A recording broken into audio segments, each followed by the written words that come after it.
Robert har sat kryds i kalenderen den 8. maj. Nu så mange tanker, din Ditte. Hvad skal du den 8. maj? Det ved jeg ikke. Nej! Så vil jeg sige kjole. Jeg skal være kjole til dit. Kjole? Jeg synes rigtig kjole på. Det er en deodorant, du får, mand. No friends.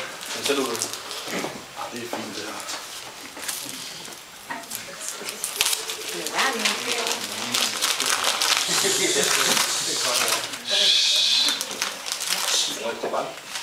Det er paraply.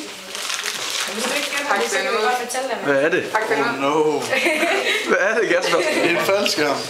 Hvad skal du med en faldskærm? Nej, skal du til faldskærm? Yeah! Flyve. Det skal være ikke flyve.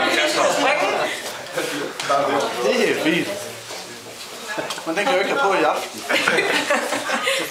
Hvad skal du så? Jeg skal ud og have faldskærm. Ja. Nej! For Ditte. Ej.